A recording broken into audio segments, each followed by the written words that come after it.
The Lakers have started 2-0, and is the championship in their future? On opening night, the Lakers took on the Minnesota Timberwolves. The same Minnesota Timberwolves that went to the Western Conference Finals last season, except they swapped Julius Randle for Karl-Anthony Towns. And I'm not gonna lie, the Lakers made it look easy to beat them. Now, of course, it's opening night. It could have been a fluke. So last night, they played against another contender in the West, the Phoenix Suns. Now, you can say what you want about the Phoenix Suns, but they still have Bradley Beal, Kevin Durant, Devin Booker, and a great head coach in Mike Budenholzer. And last night, they beat them too. Now, they didn't only just beat them. They came back down 22 points to defeat the Phoenix Suns. Now, I know what you're saying. They're the Lakers. They're supposed to win these games. No, they're really not. They've been struggling the last few seasons. Now, I know they went to the Western Conference Finals 2 seasons ago, but they were, what, a 7-8 seed? They were definitely a play-in team. Something is different this year. Something is different about this Lakers squad. And no, it's not Bronny James. I'm serious. This Lakers team is different, and let's start with the coaching aspect. Now, fortunately for Lakers fans and the Lakers team, they don't have to deal with Darvin Ham anymore. I've literally seen clips where he's just telling them salute in the huddle instead of running plays. I can't believe he even had a job for more than a week with LeBron James on his team. Again, I understand he brought them to the Western Conference Finals, but did he really? JJ Redick has pushed all the criticism aside, and he's been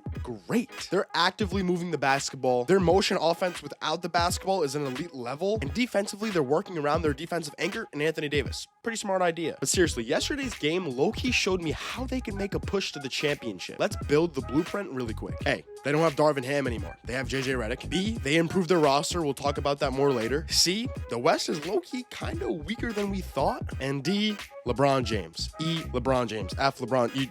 They have LeBron James. They always have a chance. Well, let's take it back to the second quarter when the Phoenix Suns went on a 27-7 run. Now, I would say Darvin Ham would have not coached this effectively, but JJ Redick did the right thing. He put in spark players to try to get this run stopped and flip the script. And that's exactly what he did. He puts in Dalton Knecht, the rookie from Tennessee, who in my opinion is an absolute baller, by the way. Knecht then hits 2 clutch threes to end the run. Then the Lakers respond with their own 25-8 run off of that. This is just an example of how the Lakers roster is better, and let's go more in depth about this Lakers roster. Starting with the guards, D'Angelo Russell and Austin Reeves. Now, D'Lo's had his problems in the past, especially with Laker Nation, but he's looked great this year. He doesn't really have to be that all-star role at all. Austin Reeves is, of course, the third best option on this Lakers team. He's a stud. I love the move of Rui Hachimura starting in this Lakers offense, and of course, LeBron James at the 4 and Anthony Davis at the 5. But this Lakers team is the deepest Lakers team in the last 10 years. Let's rattle a few names off the bench. Jared Vanderbilt, when he comes back. Dalton Knecht, absolute stud. Gabe Vincent, 3-point sharpshooter. Jackson Hayes, an athletic big. Christian Wood, when he comes back, is also decent. And Max Christie, who's going to have to step up in the role he's been given. But instead of talking about the depth, let's talk about the best player on the Los Angeles Lakers,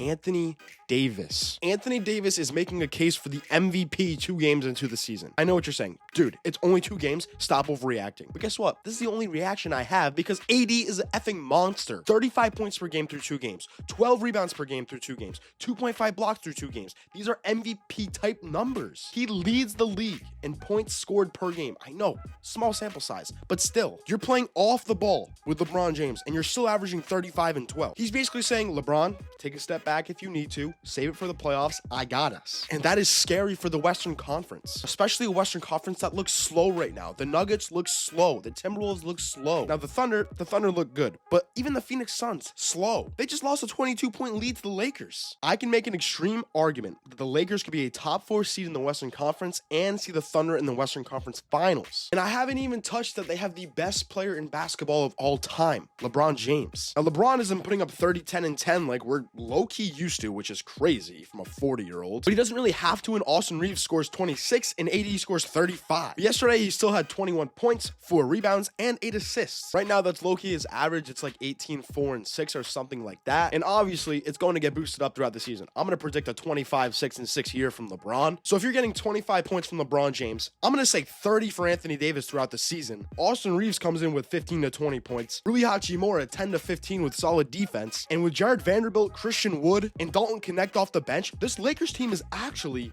it's crazy to say, back. Let me know if this is an overreaction or not, and let me know what team I should react to next. Make sure to subscribe for more content like this. This page is growing rapidly. I appreciate every single one of you. See ya.